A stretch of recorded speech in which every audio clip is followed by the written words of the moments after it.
안녕하세요. 육아회장 정남수입니다. 여러분, 우리는 국가보훈부 장관 강정의 기자회견을 보고 개탄의 말씀을 드리고 싶어서 합니다.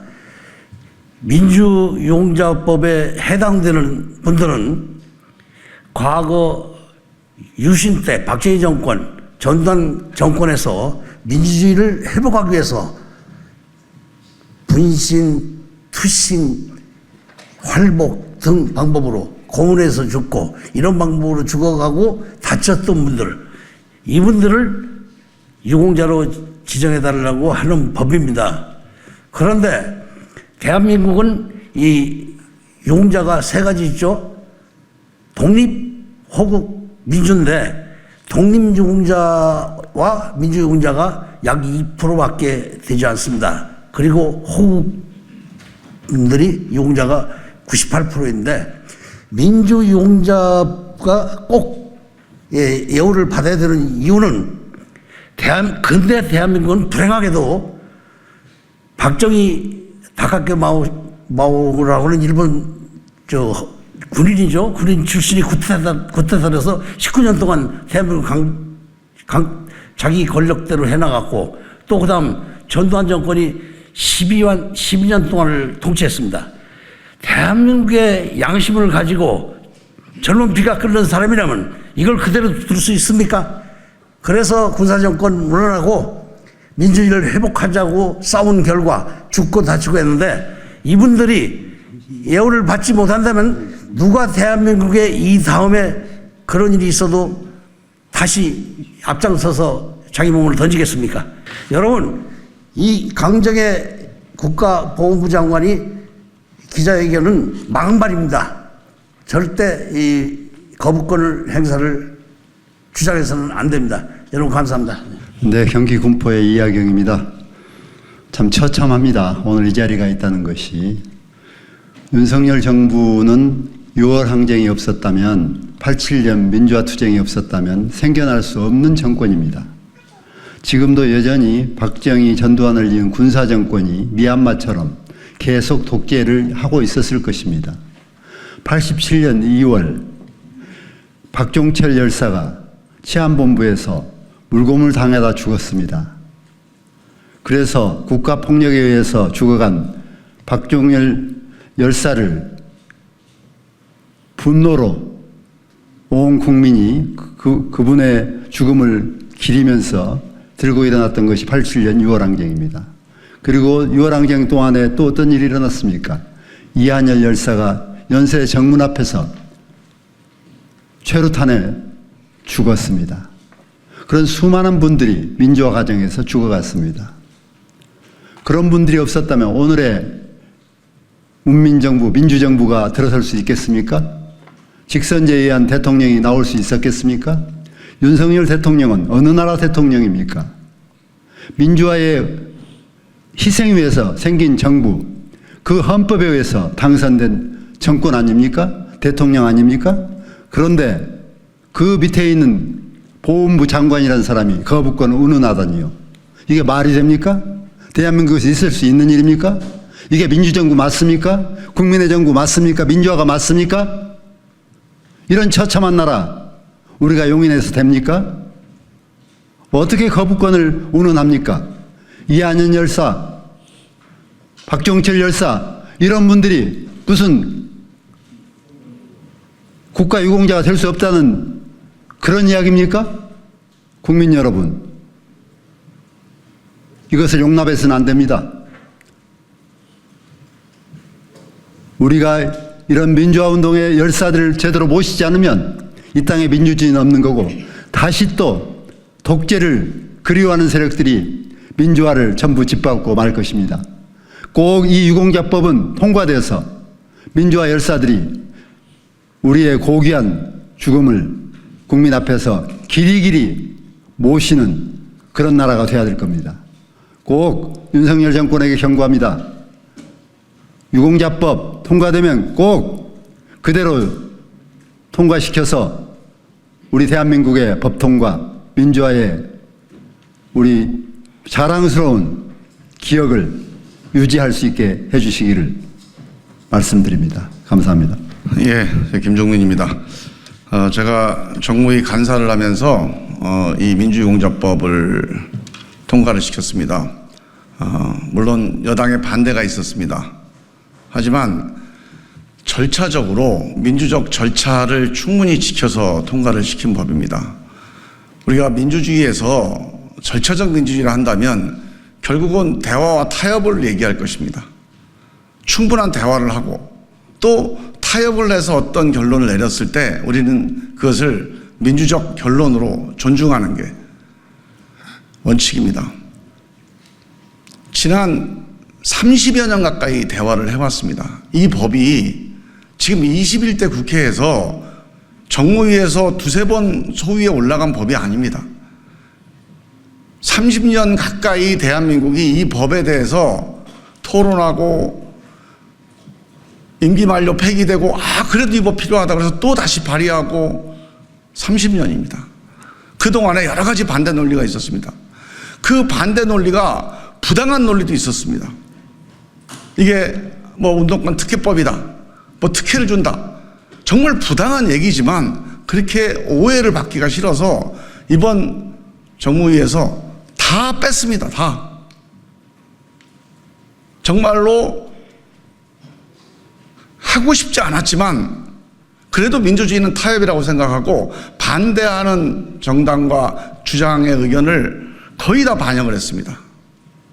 이런 대화와 타협의 결과로 마지막 남은 한 조항 통과시키는 겁니다. 민주화 운동한 사람들은 우리 대한민국에 공을 세운 사람들이다. 이분들의 명예를 우리 지켜주자. 명예회복법이에요. 딴 거 아무것도 없습니다. 근데 이 법을 어떻게 이걸 반대하고 거부를 하겠다는 건지 저는 정말 이해가 안 갑니다.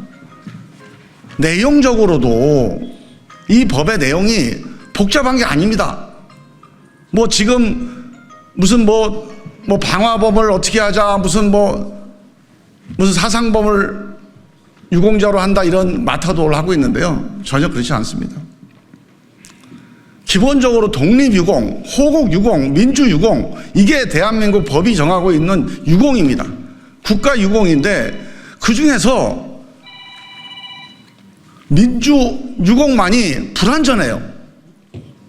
지금 민주유공에 국가가 이분은 민주유공입니다. 유공자입니다. 라고 하는 분들이 4.19에 참여하신 분들, 5.18에 참여하신 분들 밖에 없습니다. 제가 비유를 한번 해볼게요. 비교를 해보면 우리 독립유공을 우리가 기리는데 우리 독립운동하는 분들을 독립유공자라고 기리는데 3.1운동한 사람들, 광주 학생의거에 참여한 요 두 사람들만 독립유공이다. 나머지 윤봉길, 이봉창, 김구 그런 사람들은 독립유공이 아니다. 이게 말이 됩니까? 우리가 참전유공을 기리는데 인천 상륙작전 한 사람들, 낙동강 전투에 참여한 사람들, 이 사람들만 참전유공이다. 이게 말이 돼요? 지금 민주유공이 그렇게 돼 있는 상황입니다.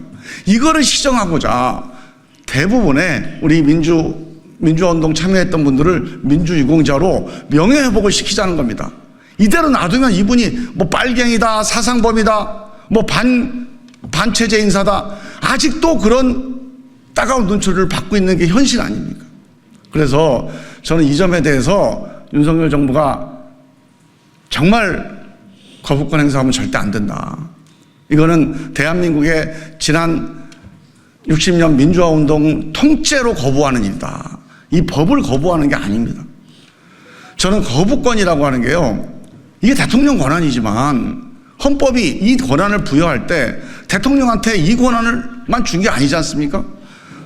공무원 조직을 지휘해서 국정지휘권을 줬습니다. 또 여당하고 협력해서 국회에서 다수결로 할 수 있는 권한을 줬어요. 이런 좋은 권한들을 다 지금 못 쓰고 있습니다.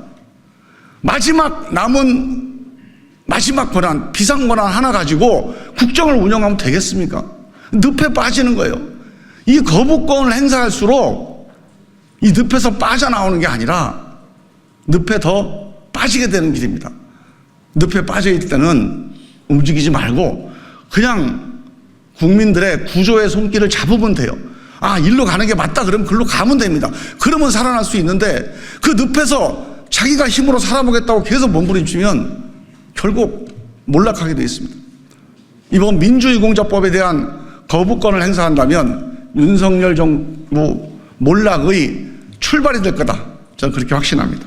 예, 기자 여러분께 제가 이게 상당히 무거운 걸 들고 왔습니다, 오늘.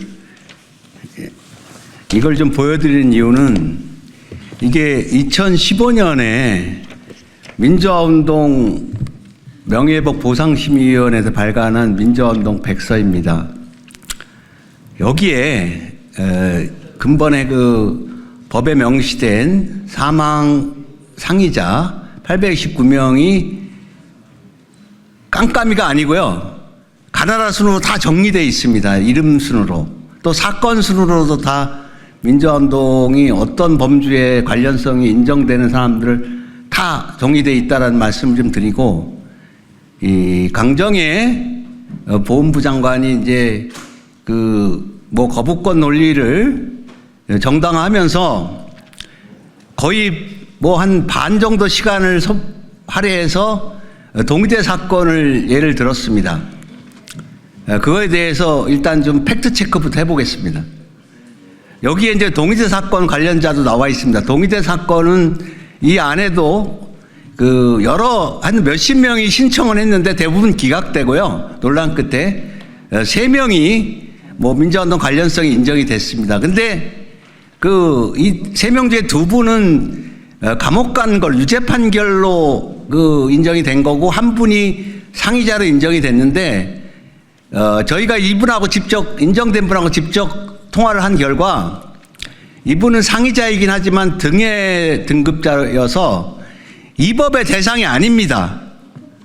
그러니까 정확한 팩트 체크도 전혀 안 하고 일국의 장관이라는 사람이 그 민주유공자법을 어떻게든 물어뜯기 위해서 거짓된 사실을 가지고 뭐 거부권 논리를 정당화하고 있는 현실. 그러니까 결국 그 저희가 확인한 결과 동의대 사건 관련자는 이 법에 적용돼서 아닙니다. 본인하고 직접 통화도 했고요, 저희가.